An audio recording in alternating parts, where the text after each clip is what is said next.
you can only watch it for the first time once. It'll be interesting to see what we catch and what we don't. Did you ever play the video game Mass Effect? This is where Babylon 5 is becoming Babylon 5. That was great. I love that. 100% completely accurate, definitive ranking of Babylon 5. I love it so much. We're officially into it, Jeff. The year is 2025. The name of the podcast, Babylon 5, for the second time. Welcome to Babylon 5 for the second time. My name is Brent Allen. And my name is Jeff Akin. Brent and I used to be Star Trek podcasters, and then we watched Babylon 5 for the first time, and everything changed. So we've been watching this incredible series for the second time, catching all the cool stuff that there's no way we could have found the first time around. That's right. And we have just finished season 2 of Babylon 5, watching it for the second time. But Jeff, buddy, we got to call an audible. We got to press pause. Okay. And we've got some unfinished business we got to take care of. We're not doing, I thought we were doing Matters of Honor. We're not going to do that this week. Not today. Not today. Okay. Then what's up? What are we doing? Not tonight. Well, here's the thing.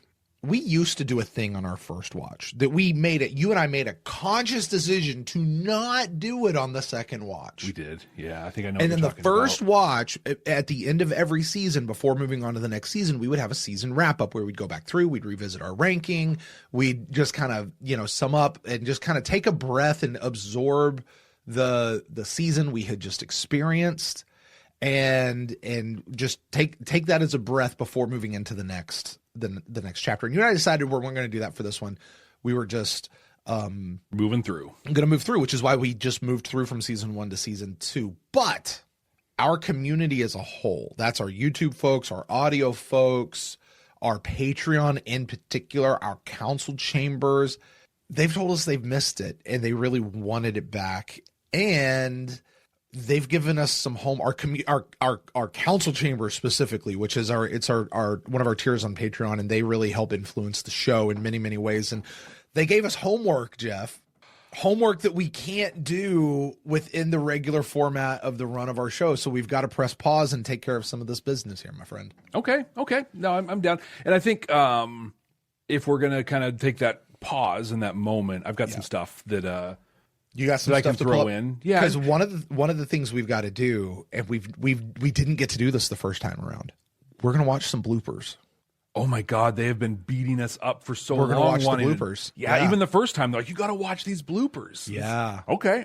Yeah, so we're going to watch some bloopers. So yeah, we'll add that in. What are you thinking? What else? Well, we talked about it last week on the Fall of Night a little bit, and I think we should, but we were going to talk about the rankings, right? Season 2 for the second time compared to the first time and what happened. Oh, that's a good idea, yeah. So we can dive into that a little bit. So that'd be fun. That'll be good. This will be fun. And listen, I if it's not too much, something I wouldn't mind is I'd love to hear from our listeners. That's something we don't get to do a whole lot anymore. Yeah. Back on this show. So I don't know if there's anything we can do to work that in, Jeff. Maybe we do it. But first up, let's do some bloopers. Yeah, you got them ready? I got them ready. Oh, sweet. Okay, cool. We can roll right into it. Let's do it. Well, let me ask you this before we dive in. We've had people send them to us. This has been for years. People have been encouraging us. Have you watched any of the bloopers before? Okay. So, well, first of all, shout out specifically to Ben, who has been the guy leading the charge. One of our council chambers, Ben, great guy. Yeah, awesome. Has been truly leading the charge, and he's probably sent these to us like a couple, 3 or 4 times easily. Yeah. And so Ben, this is for you, pal. But shout out to him. But I have only watched them in as much as like I had to download them and just test them to make sure like audio worked. Okay. Mm-hmm. Jeff, I will give you a heads up, and I'm going to give all of you watching a heads up, and probably the audio folks as well. These aren't going to be an easy watch. The quality of this, it's not polished for broadcast. This was only like whatever raw footage they took. So like off the dailies kind of thing. And it's like it's like negative warping in the middle of it and all sorts of weird stuff. So it's not an easy watch, but it still should be. Hopefully it's funny. I don't know. If this sucks and you and I are like bored out of our minds through this, we're gonna blame Ben. Totally. Yeah.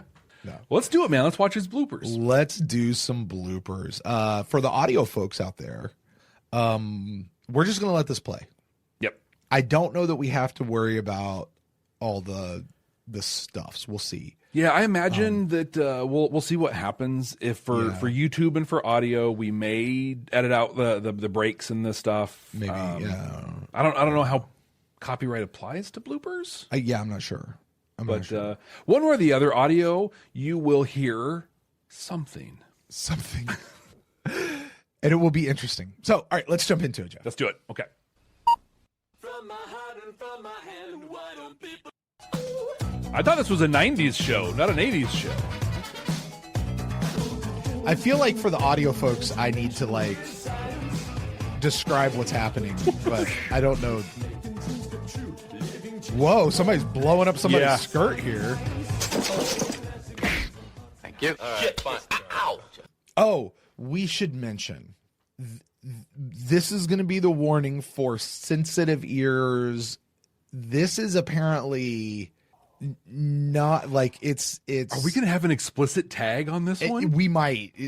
I don't know. I haven't listened to it all. He just said the S word, but this is not scripted stuff. So this is just what people are saying. I've never produced a podcast with the explicit tag on it before. Listen, we get to choose if we want to put it on there or not. We do. But this is the warning for folks with littler ears in the car or people watching at work or something of that nature. Yeah, so that's good. You know. So for the audio viewers, you're just saying we should explain what's happening. This is like the intro to the blooper, I guess. It was like a music video thing, and they were just showing some clips that went along with the music. Yeah. It was pretty funny. Right. Now we have Ivanova. It looks like she's up. Blooded slaughter of almost slobber? To actor. I'm not an actor. Right now. Dude, they were full on bumping into each other. Look at that. Leaping over chairs. Look, they got crew members going through this. They're literally just like, go nuts. We had a little problem with Satan, but we'll be right back. I didn't think of that. Great idea. You're dismissed. Roll credits. It's always funny to watch them laugh in those big serious scenes. Sorry. I do not understand. Oh, and I do not remember the line. I do. Oh, pretty Ivanova. Some human style coming. And it is interesting to like. We just watched these episodes. Like I'm like, oh yeah, I know that episode. Oh yeah, I know that episode. Okay. 30. I feel like there could just be a whole line of Bruce Boxleitner going, Right. That's all wrong. It's like every Miss America. Heavy weighs the crown. Did you hear that? Oh, No, stop. It's Peter Jurasik in his real voice with right. his Londo makeup on. Like, listen to him. That's all wrong. It's like every Miss America. That is all wrong. Let's this thing is getting a chubby. Thanks. What? What? Here we go. Why- I'm ready. Go. Are you taking that? What did he just say? I think we heard what he said. Action. Captain, have you gone space happy? Let's this thing of getting a chubby in. Thanks. What? Yeah. A whole new definition of space happy there, I guess, Jeff. Yeah. Hey, Brent, this is getting the explicit tag. I'm just going to say it now. We're doing it. Here we go. No, I'm ready. Go. Action. Captain. Oh, fuck it. This is why they have 5 and 6 day shooting schedules. Oh, shit. Fuck. God damn. Got it. You want a bagel? Yeah. They could deliver it to safe zones in the Nerns. No. Do it like Elvis. Thank you very much. If I come back. Right, Chief. Ramirez, go. Lieutenant Ramirez, you're going to die at the end of this episode. You need to pick up your check now. Yeah, I'll be right there. That's great. God! So telepath. Oh, have some of that good fattening crap. Would you believe they did this whole scene Woody. in one take with no You were blooper? having far too right? much fun at my expense. Just nuts. Nice butt. Getting a Woody. That was fun. I said it during the thing, like, this is why they have 5 and 6 day shooting schedules, right? Because, Right. like, it takes a while to get it out. But I noticed a thing. As it They was going, cussed a lot, and they talked about getting very excited. Space happy, we should say. here's I've done not a fair. I've done a little bit of TV in my time, and 100 like you'd literally turn into a 12-year-old the whole time that camera's running, which is the worst time, right, to be a 12-year-old. But I mean, it's ridiculous. But you can totally tell their comfort level with each other. Like as the season progresses and the bloopers go on, like there's definitely Bruce Boxleitner like, I'm friends with you people, ha ha ha, right, and then like he actually is kind of friends with them and stuff. Jeff, guess what? That's not the only blooper video. Oh, we got another one. That was a blooper video that they made like for their Christmas party. So like there was another one they made for their season wrap up for the production season wrap up. So these are like, it's a little bit shorter. It's a little bit shorter than the last one. But these are like official blooper reels then. I'm assuming they showed these at their parties. That's the impression that I get. I cannot confirm. Ben probably knows. He was probably there, for heaven's sakes. All right. But I've been holding watch the next Krystle of these for years. Yeah, let's watch the other watch the next one. This next one's about 7 minutes. So okay, it's just a bunch of bloopers of them smiling. Oh, that's cool looking. I think that's fun. Yeah, this one might not make the cut. It comes back here in just a moment. All right, Leader. Who be leader? Who be leader? Bitch. Michael. Attach homing beacon and do something else. Foolish. And when I get there, I'll have done it with Everybody. Oh. Hetty. If that's true, then whoever tried to kill her probably doesn't even remember trying to do it. And that wasn't even close to the line, so we'll do it again. One more time. Okay? Okay. Boy, I bet there was supposed to be a data crystal in this really small pocket down here, wasn't there? And they show no indication that he was suffering from any kind of medical problems. There are days when they are a pain in the deck, no? A pain in the what? The degnum? There are days when they are a pain in the deck. Why am I going to have this trouble? They are a pain in the deck. Fuck it. You don't want us to board that? Is he supposed to be saying pain in the neck? Neck or deck plate, maybe? I don't know. Pain in the like is it a pain in the neck, but it's something that begins with a D and he's supposed to change it a little bit for the script. I don't remember where that would have been in the season. It doesn't ring a bell for me at all. Yeah. However, what? There are other rituals we must observe. I want to start again. Flarn. 100%. Mira Furlan never had a funny blooper. Right, as it's like she's so professional in how she's messing up and everything. Right, and like even in her messing up, it's just, I'm sorry, let me try that again. Right. That's it. Like she doesn't get frustrated. She's so like meek about the whole thing.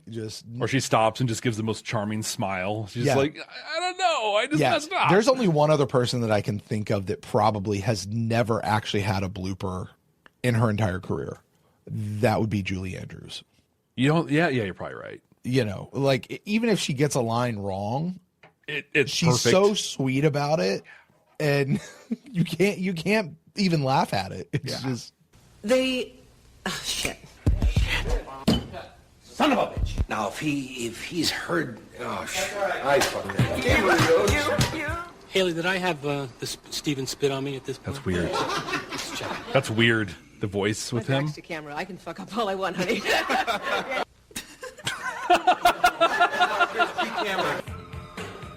Then we have no choice. Alert all ships. That's great. Prepare to attack. VF bloopers.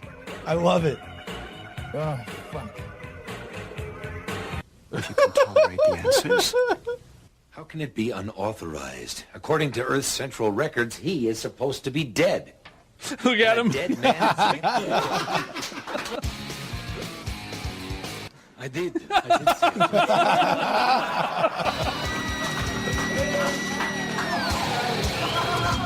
Bringing it home. Cut print. Hey, Brent, funny. You said Mira Furlan's so professional in her bloopers. Did you notice who just didn't make any bloopers? Andreas Katsoulis. Yeah, Jakar was literally there just because they're like, we should probably show him. We should probably put him in there somewhere. Yeah, dude's a consummate. He's like, I don't make mistakes at all. They had him in there one time going, woo, and like that was it. That was it. Yeah, guy's a pro. That was a lot of fun. I'm glad we got to watch it. You don't have any more, or is that it? No, that's it. That's it for season 2. Someday you and I should go back and watch season 1, but today is not that day. It is not. It's a lot that we watched. It was a lot of fun, though. It's fun. It's a lot of fun. That's a lot of fun. You know, with a show like Babylon 5, it's a heavy show, right? Like, deals with big stuff, and like to see them having a good time doing that is, I don't know, it's good. I liked that. You said something during the middle of that that I thought was not astute, not profound, almost not. Just relieving. You can really see the relationships of the people through those bloopers that you don't see necessarily on screen through the cameras. Yeah. You know, and specifically with people who are not necessarily also on the DVD cover. Ramirez was awesome. Right. You know, the dude, the other Minbari guy that was like really close to Bill Mumy's face, you know, and it's talking about the head bone carving and all that sort of stuff. Like, you know, you can imagine some of these people are probably actually much better actors than what we give them credit for. Yeah. I was really impressed with Jerry Doyle, and just like, he was so comfortable and yeah. I don't think he had any errors about him. Everyone else had like a little layer of I'm at work. Not him. Right. Which I'm not gonna armchair anything, but we do understand that he was facing this was his challenges. First like real acting gig though, from everything I also understand. Yeah. There was like his first professional acting gig. Oh wow. So you know, he didn't come in with the gravitas of having a show before or anything like that. That's but cool. Also he might have had a little help out there. Yeah. I'm thinking that's fun. Glad you brought him. Yeah. What do you say, Brent? We dive into some analytics on our rankings. Stand by. We'll be right back. Are you ready to take your Babylon 5 for the first time experience to the next level? With our exclusive Patreon, you'll get access to all kinds of cool stuff that you can only find there. Our recording notes, unedited reaction videos, an exclusive Discord community. And you can even be listed as a producer of the show. Plus, we even offer exclusive meet and greets and hangouts. You won't find this kind of experience anywhere else. Get all these amazing benefits, plus the opportunity to interact with other fans from around the world. It's being part of a huge community where everyone shares the same appreciation for Babylon 5. Subscribe at patreon.com/Babylon5First. That's the number 5 and the word first to get access to these incredible benefits. That's patreon.com/Babylon5First.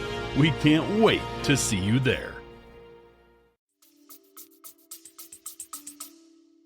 Because you have analytics.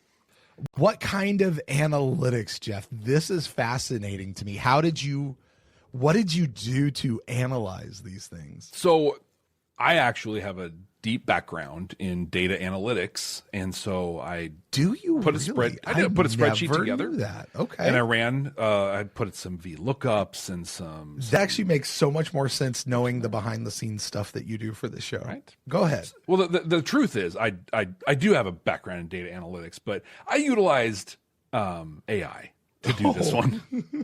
That actually makes way more sense now. Yeah. I honestly, I started building this comparative spread, and I was like, and then I'm like, why would I do that? We have AI to help with these things. So I just want to acknowledge that when you utilize artificial intelligence, there are substantial environmental impacts. And so I just want to own that happened. On with the program. All right. We talked about it while we were doing the rankings, but we had some pretty substantial moves. Do you have a guess, Brent, as to which single episode, had the biggest change from our first time to our second time? Oh man. See, this is where I need a list of the episodes. Hold on, let me look. I got them right over here. I immediately know that Geometry of Shadows is one of them. It may not be the one, but it is one of them. Yeah, I'm going with Geometry of Shadows, just as a whole. Was Knives. Really? It dropped 11 places. Oh, no. It was number 10 in our first time. It dropped to 21? 21. How many places did Geometry of Shadows move?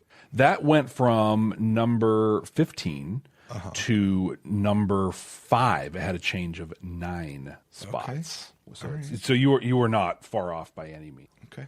Also, a change of 9 places was Divided Loyalties.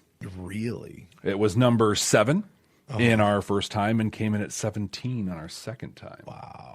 Now, as far as getting improved, bigger, what do you think the largest increase was? And I'll give this way. The biggest increase was actually the largest overall change. And it wasn't Geometry of Shadows. It was not. In fact, this one changed 12 spots. I'm going to go with Now for a Word. You're correct.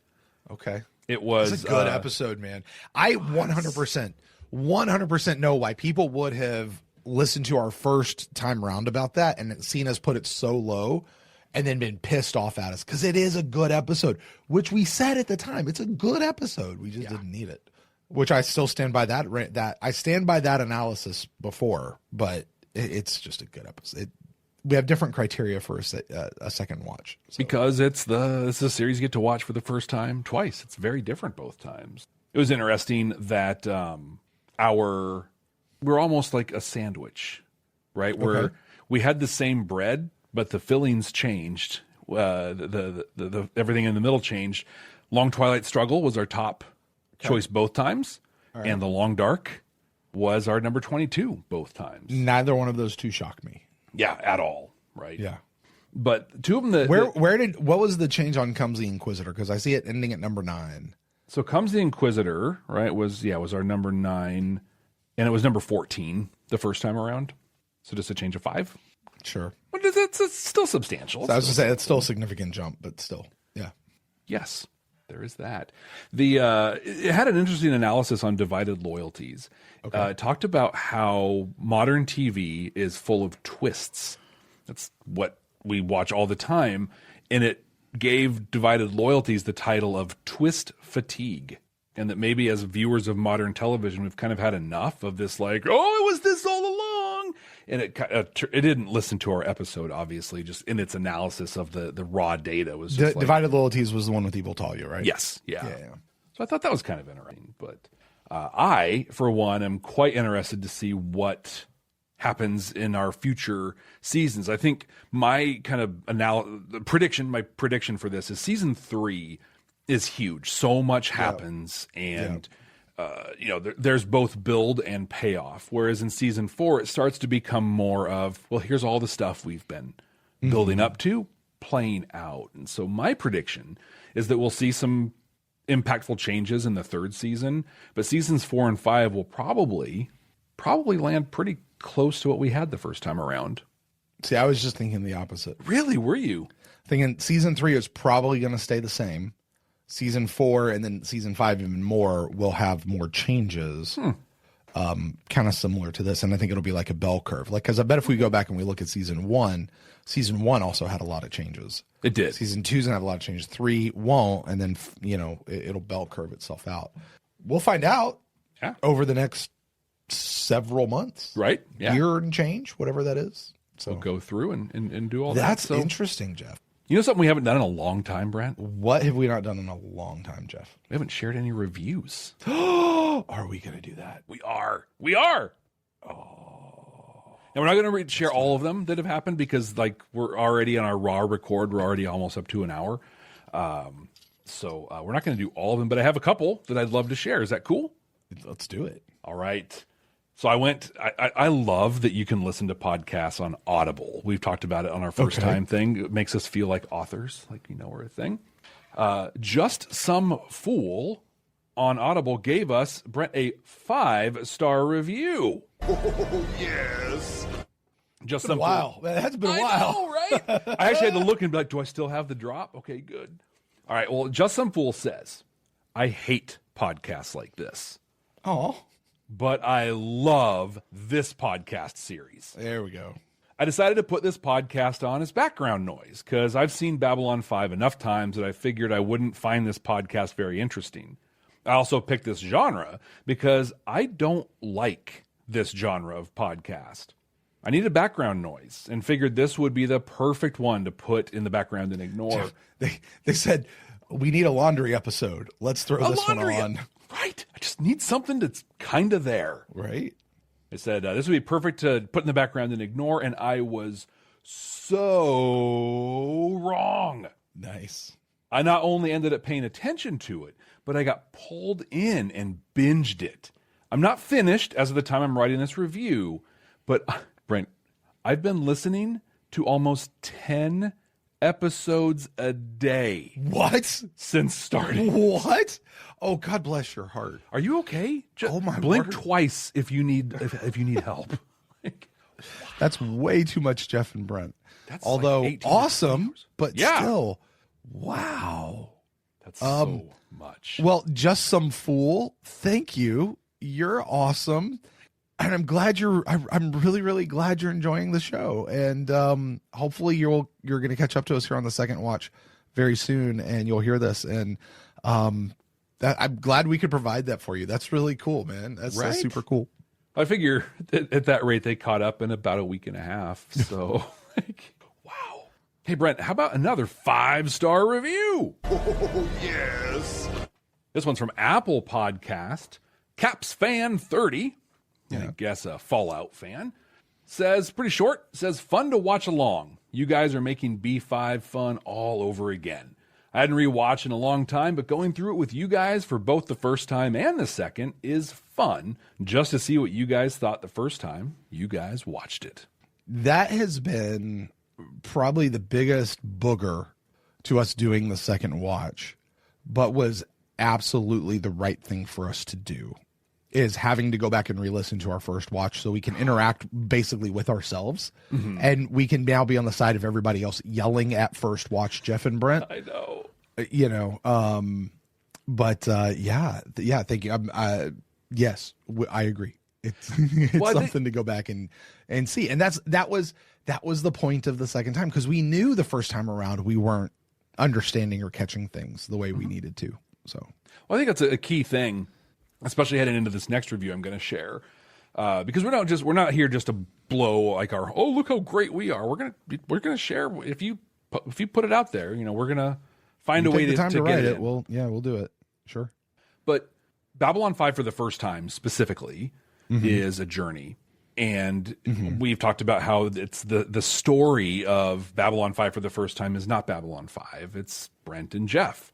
And how we started in a place and we went to a place. And for those that stuck around, those that held on and are here for the second time, like Caps Fan 30, are really getting that payoff. And I think that, and Brett, with your experience doing Beam Me Up, a Star Trek podcast with your co-host there, Matt, got to experience this in real time. But as longtime fans, we have a tainted view of our first time. And when someone goes and actually watches it unspoiled for the first time, we don't understand that experience they're having. Yeah. And some people understand that to some level or are hooked in some way that they continue to listen and watch with us and see us grow. Other people don't get it and they drop out.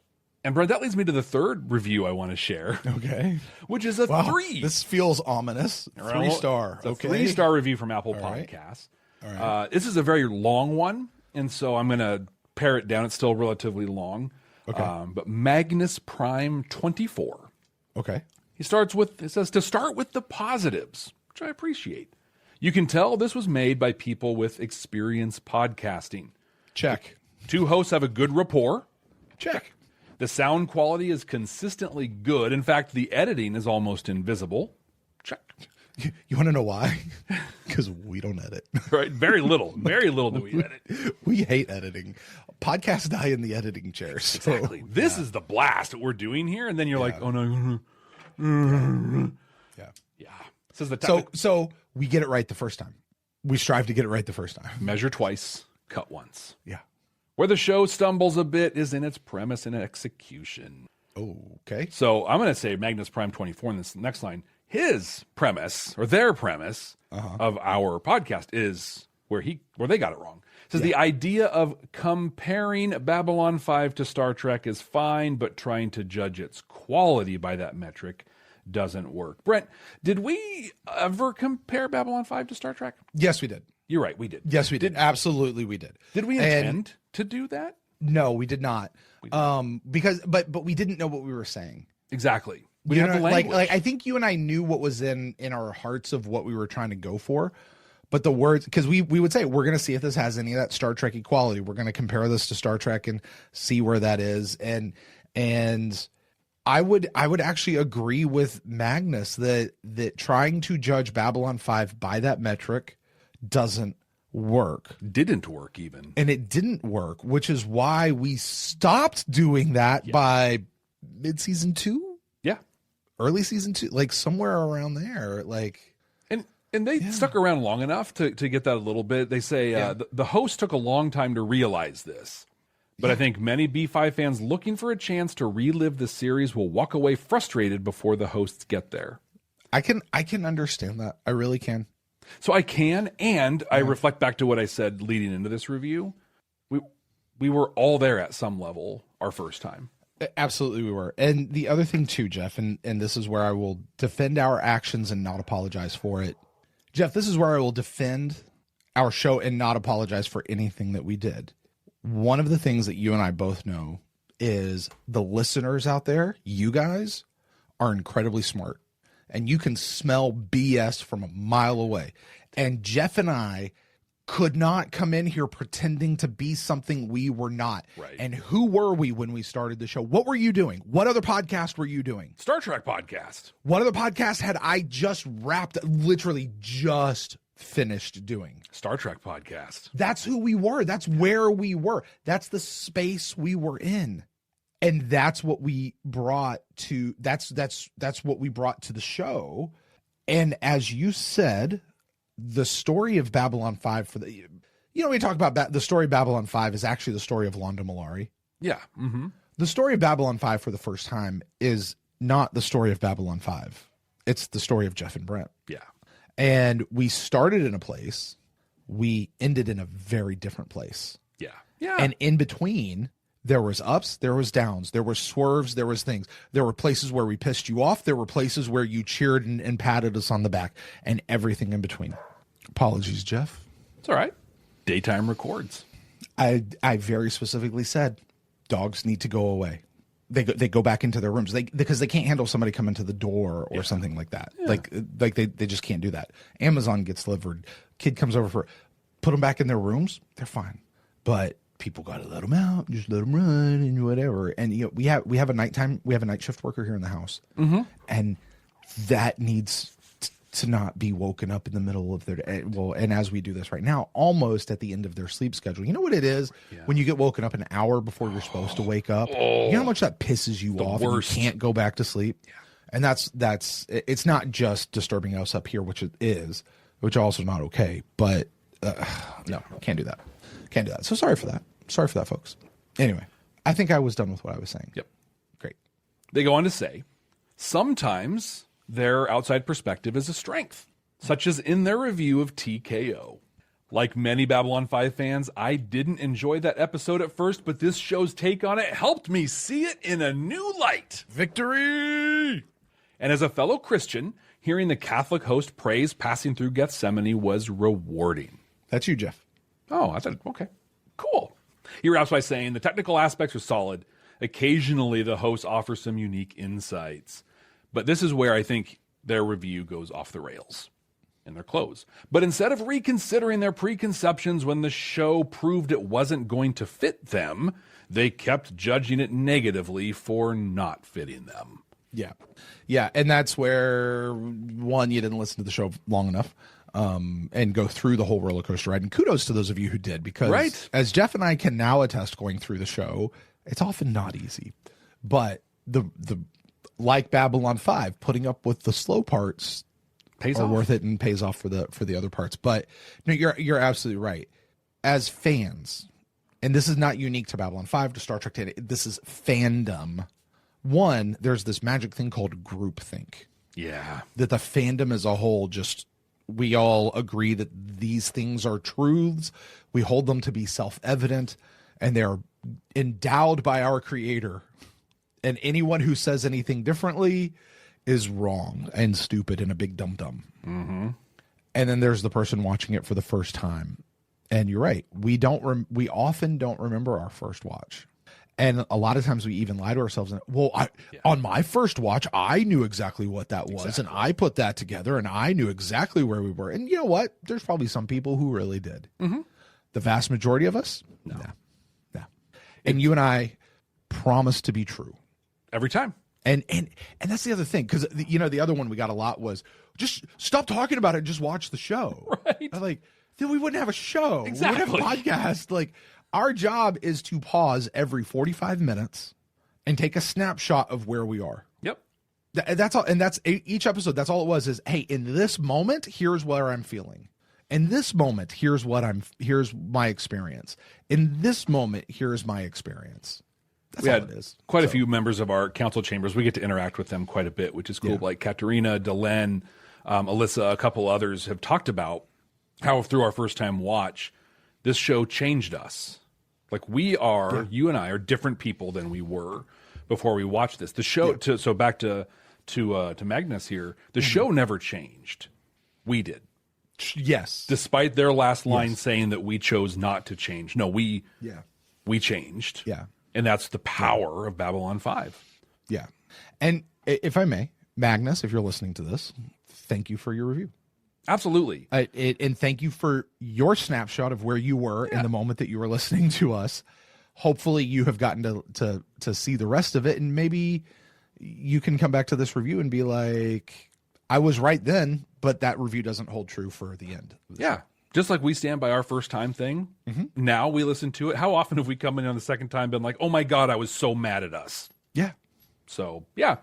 Thank you, Prime Magnus. You are, everything you said is correct for you. And I truly appreciate you sharing it very much. So yeah, we never anticipated that everybody would just be like, everything they do and say is absolutely right. Like, we wouldn't be doing our jobs if that was the case. Why are you podcasting if that's the case? Yeah. Like, no, it's come in, be true to where you are, be true to your experience, and feel something.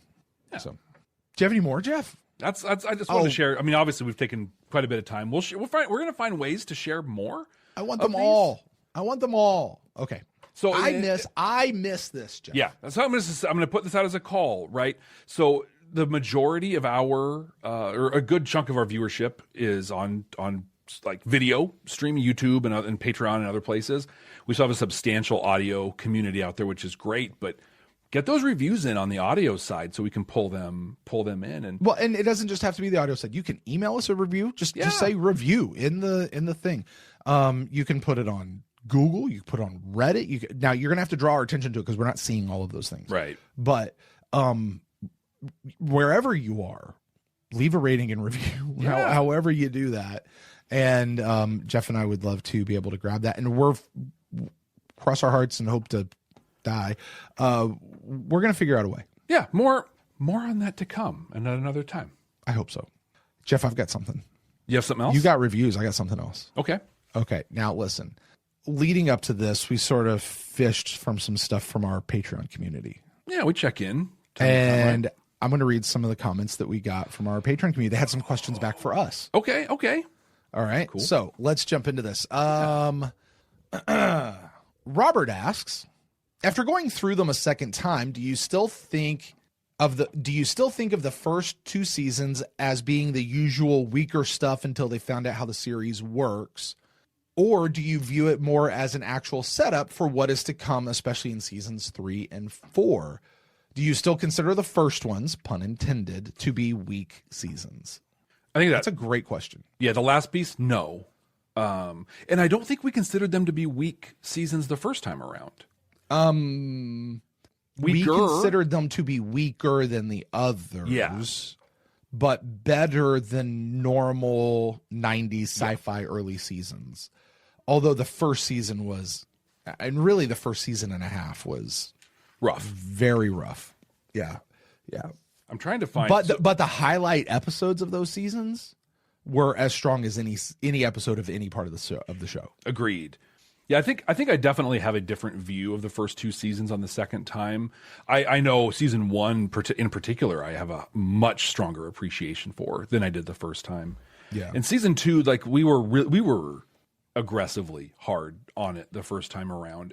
I still understand why we were, but as we listened to ourselves talk about it, man, I got I got angry at us at points. We were so hard on it. I definitely see it differently now.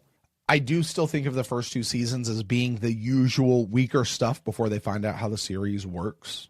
I think in many ways they were still finding their way.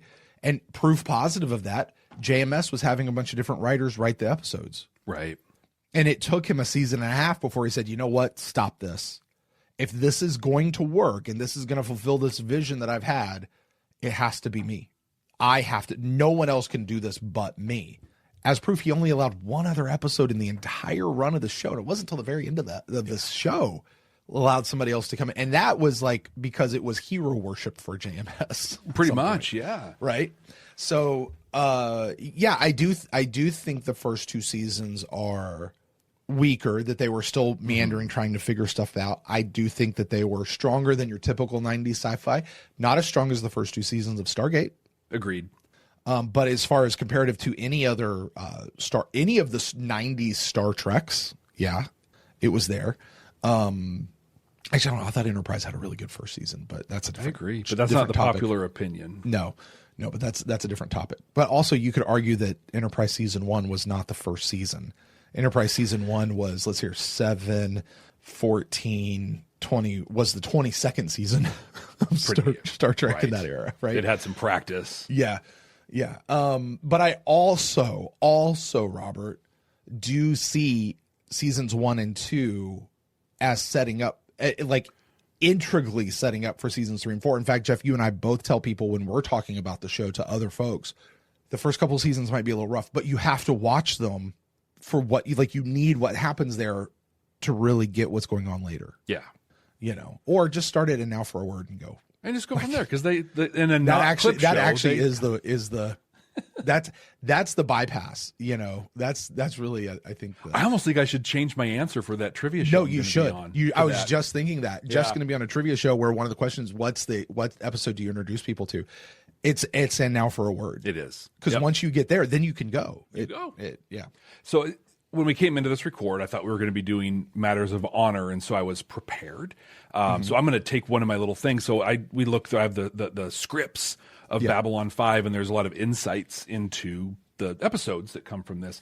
Which, by the way, we can read these now. We couldn't. That was the other thing. You and I, the first time around, were in such a bubble. And again, thank you to everybody who helped keep us in that bubble. We were in such a bubble that we, by our own design, did not have access to stuff that even the first original viewers of the show had. Yeah. We didn't because of the way we had put ourselves into this bubble, which is really cool. And as I say, we can debate whether that was right, wrong, or indifferent, but whatever. So what do you got there, Jeff? So Senor Straczynski actually answers this question in a way. He says, did you just try to say a very Russian name with a Spanish accent? Yeah, I did. Yeah. Okay. Yeah. So he says, in season 1, we were on probation.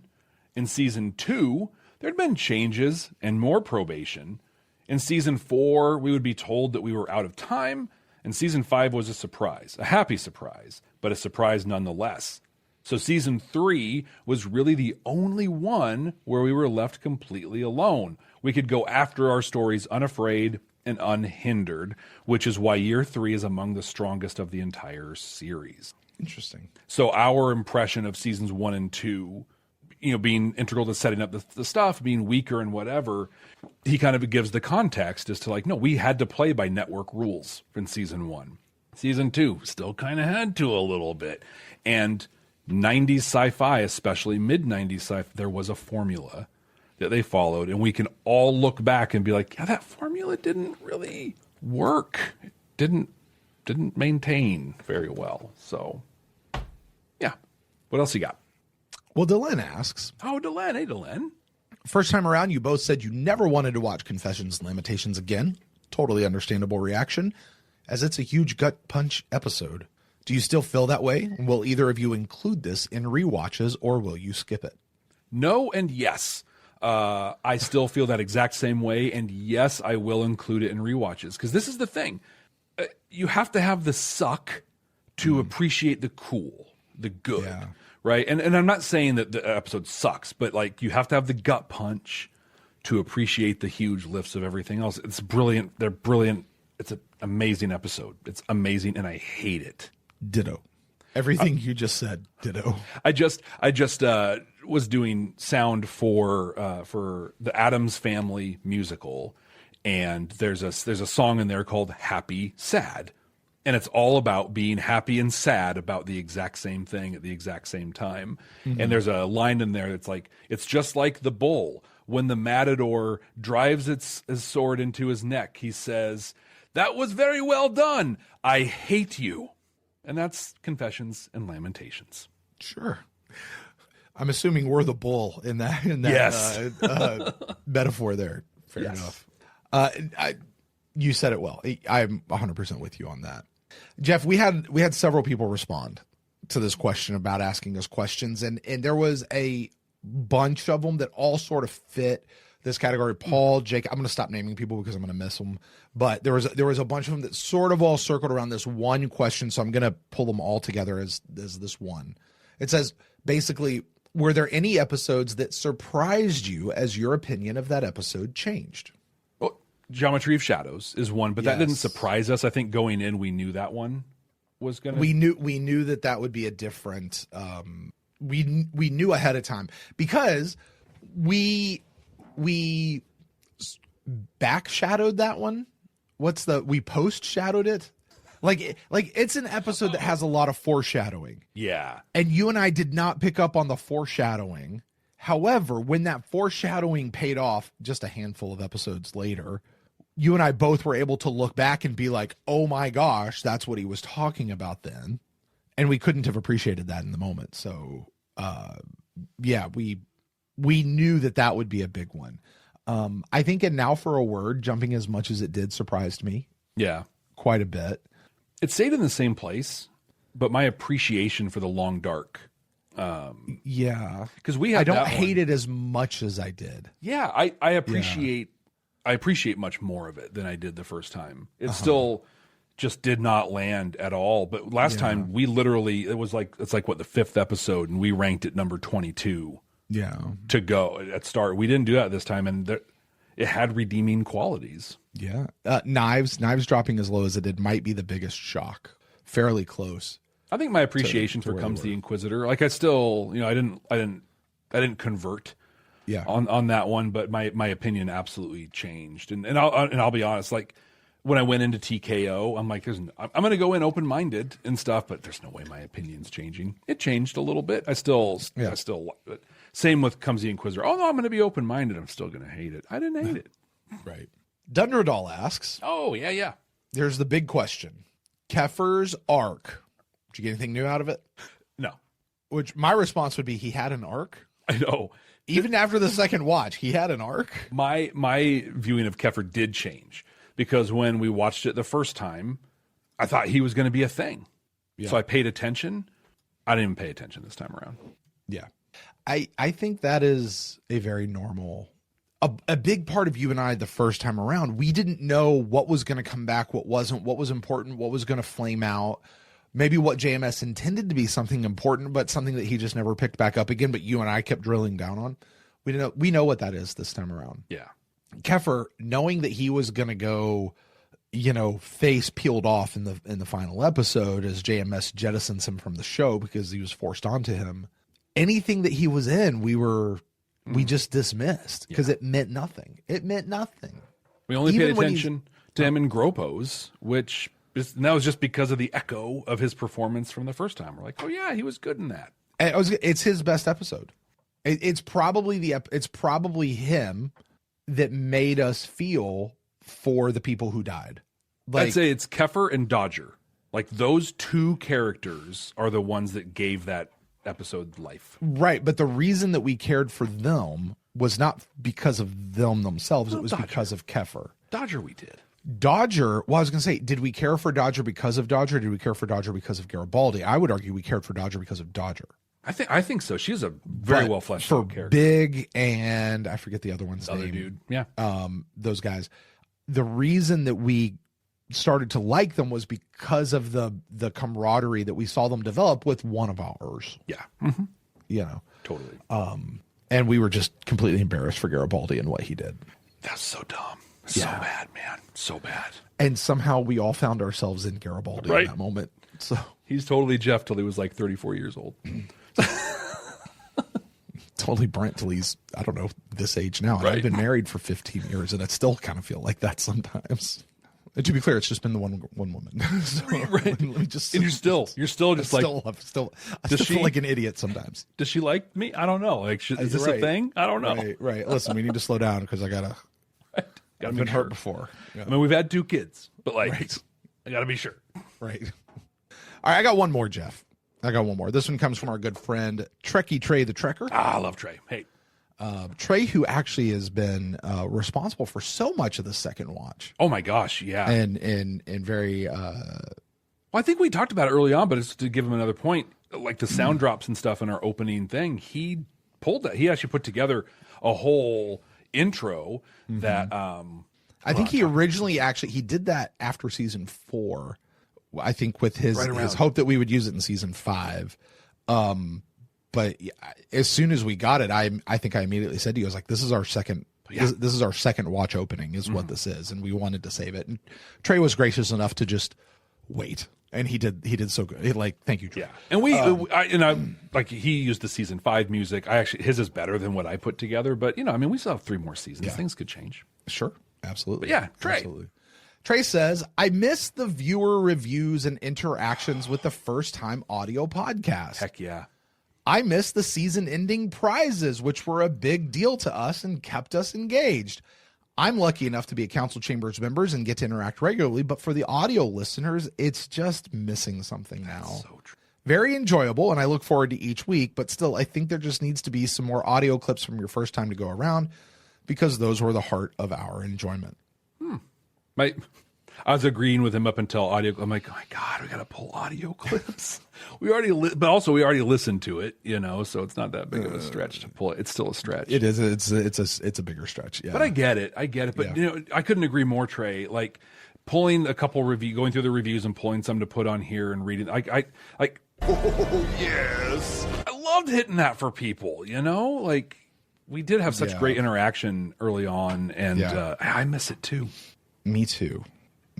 Jeff, I think we should do something about that. I think we should. In fact, I think I said we had some news on this on a later date, but maybe we can talk about it a little bit now.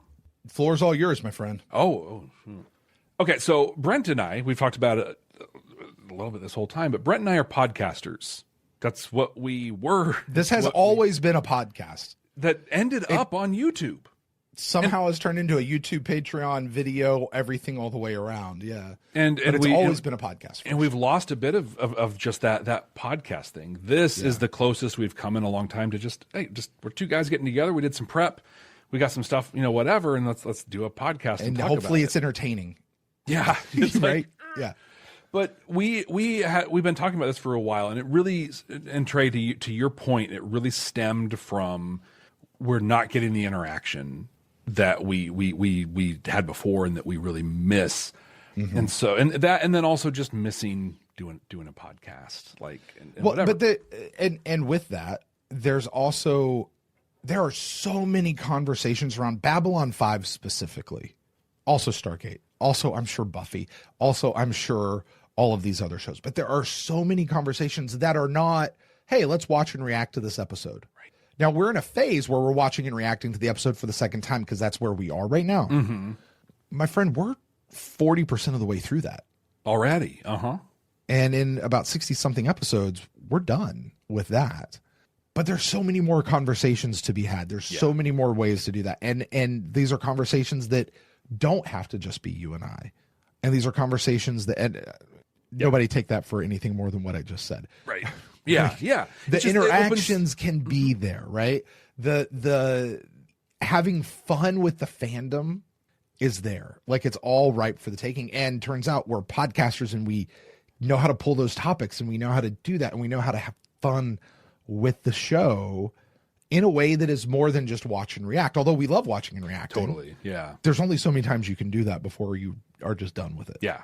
Twice is actually that number. Let's talk about Jakar's arc. Let's talk about, Sheridan and his many wives, or just the different things that can be discussed. Let's rank. Let's do a ranking of Ivanova's best lines. Oh my gosh, yeah. There's so many things we can do. And so our intent is we're not going to create a new podcast. We just don't have the bandwidth for that, but we're going to enhance our current podcast with what we're calling The Bad Nerds, the podcast. Oh, you're going to do that? Yeah, let's do that. I think it's great. Yeah, the Bad Nerds, the podcast. So in that we can pull other things. Let's talk about Garibaldi, whatever. Let's talk about Daniel Jackson and how his character changed. As Stargate went on. When we get into Buffy, when we get into Farscape, we can pull those things that can keep things going. It can also help introduce people that only listen or watch to one of our things to the other stuff that's out there. But most importantly, it's going to give us a space in which we can read reviews. We can talk about emails. We can read comments back. We can have those interactions. Yeah, all those things that make you, the community, a part of the show. Because Trey, you couldn't be more correct.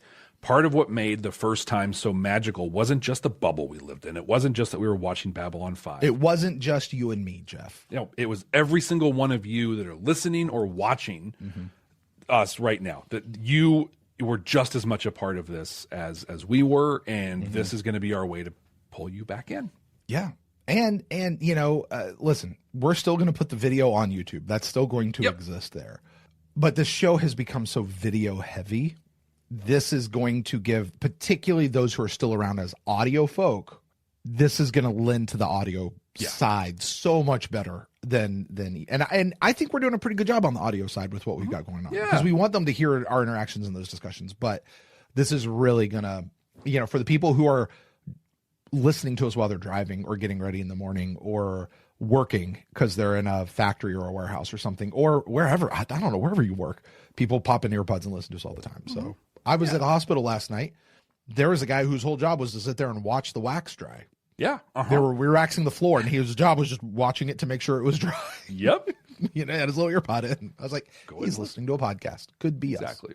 So we'll have more to come on this. We don't know when it's going to start. We don't necessarily know the frequency of it, but this, in a way, is kind of our backdoor pilot for that. The concept behind We're not this. saying this just off the cuff. What? No, there's a tremendous amount of intention and planning that goes into some of the things that we do. Some of the things. Some of them. Do you have anything else from the Patreon crew? That's it from them. Cool. We love our Patreon. But let me say, if I didn't read your comment, it wasn't encapsulated in that one that I said, hey, a lot of these just kind of had this. Either A, it came in after Jeff and I recorded this, or B, I just missed it and I apologize. But I really tried to pull in all of them that were a part of that show, a part of that. So if I missed it, I missed it. My apologies. And we may catch it in the Bad Nerds, the podcast. I was just getting ready to say that. Yeah, that could be totally a thing. Which, by the way, will most likely have early special pre-releases exclusive on our Patreon exclusive podcast. Right? Yeah. Which you can access from your favorite podcasting app of choice. We've got a RSS feed that's just been sitting there this whole time. It's great. Waiting for this. I want to say thank you to all of you, every single one of you that are watching or listening. Special thank you to all of you that have been with us since the first time. That's a big deal. It's been a long road, and it's been awesome being with you. We think it's what, Jeff? It's been a long road. If you say it, you got to sing it, man. No, I do not. You know what people don't like? Jeff singing. You know what people don't like? Us talking about Star Trek and a Babylon 5 thing. That too. But no, I just want to, we thank them, but we can't thank them enough. Just our community at Patreon, our council chambers, and everyone else on Patreon. It's incredible being able to interact with you, but your support is why we are still here and why we're doing this and all of those things. So if you're not currently a subscriber to our Patreon, that's fine. We understand it's not an option for everyone. If you're able to and you want access, I mean, there are hundreds, I think we're approaching thousands of posts. There's stuff that you don't see here.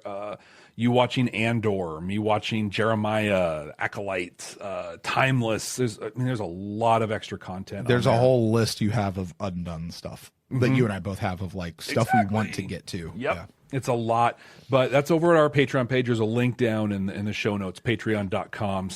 Bad nerds. It'd be great to see you there. If you're not in a position to subscribe to our Patreon, that's totally fine. I get it. And you want to support the show, there's still so many ways that you can do that. Leaving a review, right? So that we may be able to interact with you here. Commenting, liking, subscribing is a big thing. The single thing that you can do, though, that really shows the most support for this show and costs you nothing whatsoever, but means the world to both myself and Brent, is to share this show with someone who's into science fiction of any kind, right? Just share the bad nerds, share us, the bad nerds, with all of them. So Brent, this has been a lot of fun. Until next time, we are the bad nerds. I mean, we're not some deep space franchise. The station is about something.